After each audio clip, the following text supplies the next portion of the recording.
And again I saw. And I saw that the one that was cast as profane from the mountain of God had developed another strategy.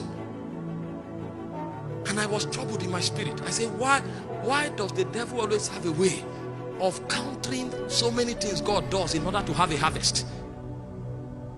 What form of intelligence is this? How is it possible? And he said the wisdom of the devil would have counted for nothing if men were yielded to God. So the power is not in the intelligence of darkness. It is in the disloyalty, the rebellion of the sons of light. And I saw the machinations of darkness. And I saw what I term as mutation. I said, what form of intelligence is this? I saw a man prophesying with power and preaching against immorality. And the next step, the same man is committing immorality. I now said, this is against the law of the spirit.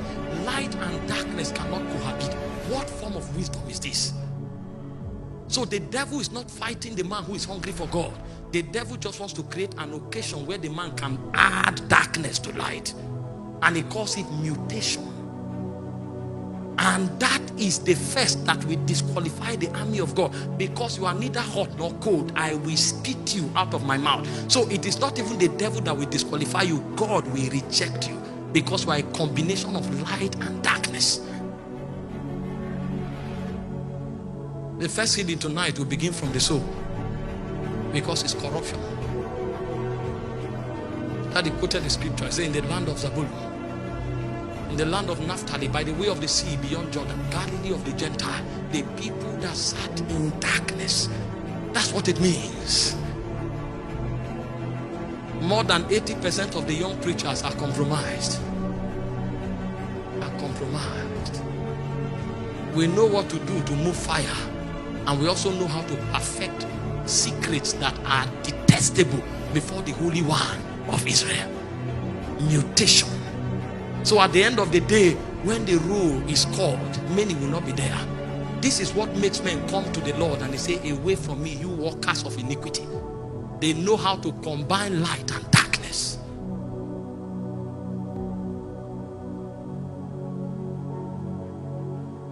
And I looked again and I saw another mystery. He called it dislocation. So men who have embellished ambition, he allowed them with their hunger and they pressed until suddenly I saw evangelists becoming politicians. And I saw intercessors becoming evangelists. And I saw apostles becoming merchants. And I said, what is this? He said, so that men will run in a track that God did not design for them. And if you are in the wrong direction, speed is not an advantage. So you will run and finish first. But when you run, they will tell you this is not your track. You have built strength, you have built stamina, but you ran on the wrong track. You didn't participate in the race. When you come, they'll say, where are you from? Who are you? Media is supposed to be a tool of advancing kingdom, but it has become a tool of disqualifying many. Because many are called into ministry by Facebook. It's about like and followership. But no man can isolate the counsel of God. There's no testimony.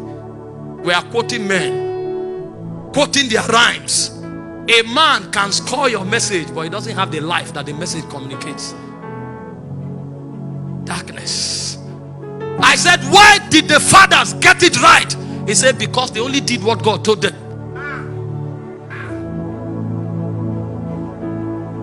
We have ability, but we are not yielded. How did they succeed? They were comfortable with what God told them. So a man is comfortable if he's not known all his life. The only thing that makes him happy is when he comes to the place of prayer and he can interact with the presence. The presence was their focus. So if a man comes to preach and he can't find the presence, preaching ends until he finds the presence. Because he's not an orator. He's a communicator of life. He's a witness of truth. He's a custodian of essence of God.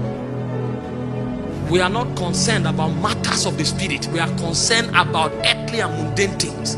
Because our soul structure have been covered with darkness. Mighty on your throne. And Yet again, I saw another dark mystery in the spirit, and it's distraction. It's not a sin. Everybody prides himself to claim to be holy, but there is something that depletes our energy. It's called distraction.